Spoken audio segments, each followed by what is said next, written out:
In 2013, Iowa recorded its wettest April in 141 years. Nitrogen not absorbed by crops the previous year meandered its way into local waterways and streams as runoff.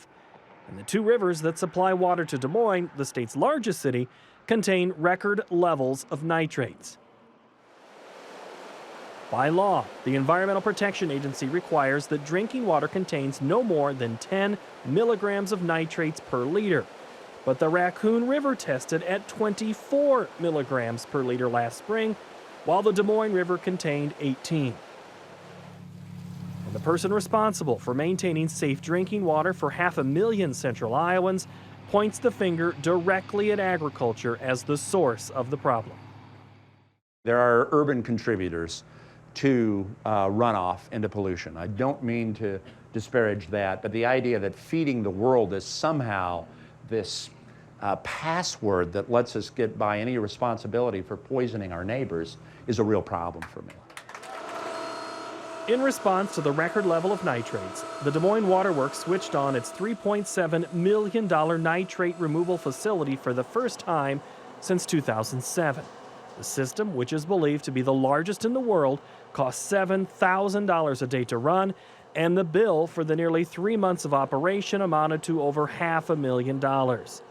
Operating and maintenance, that's very costly when you start putting in treatment systems.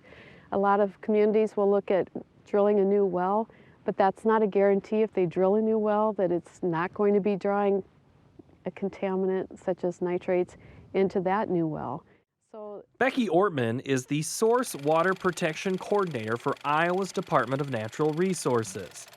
According to Ortman, 30% of Iowa's 880 municipal water supplies are highly susceptible to contamination from nitrates.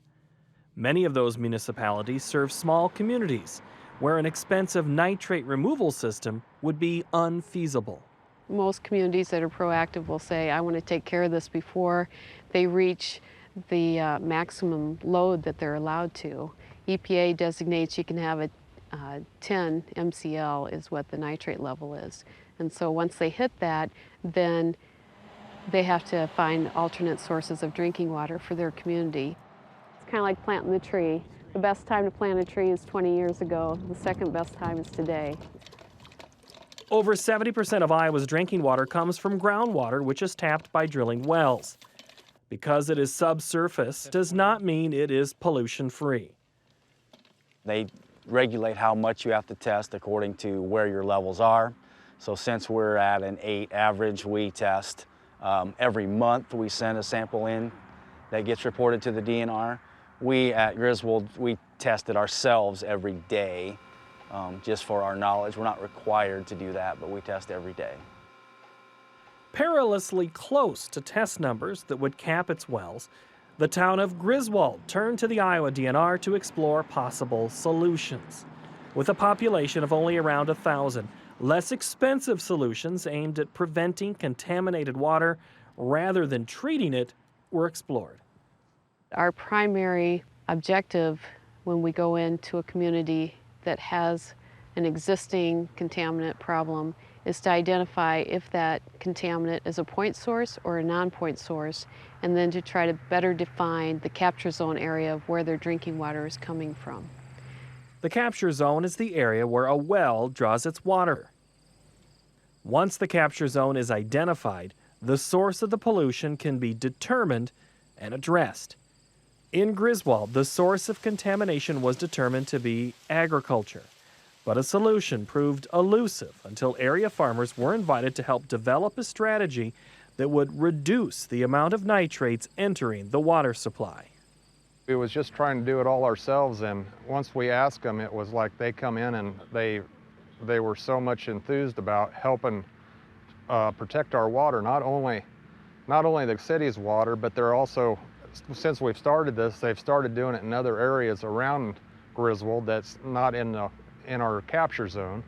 The solution reached in Griswold was to plant cover crops in the identified capture zone.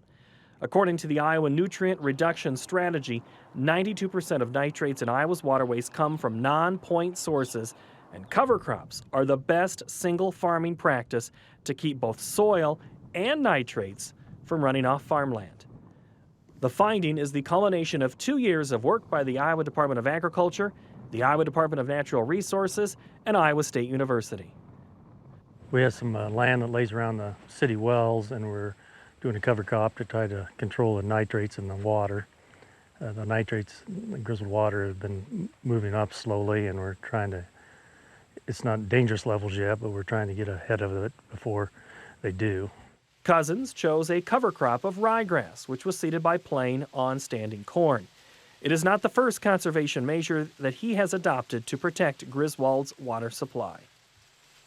We put a buffer strip around here. It's a 200-foot radius around the well, probably 15 years ago, something like that. Thinking at that time that would help, and it probably did help some. But now we're putting cover crops in to help control the nitrates, and we've also gone to spring applied anhydrous, plus another split application where we're putting more liquid in. There are many solutions to the puzzle of how to protect municipal water supplies. Next week, we'll look at some of the alternative cover crops farmers are planting, as well as other conservation practices employed by rural communities to keep nitrates out of their water. For Market to Market, I'm Paul Yeager.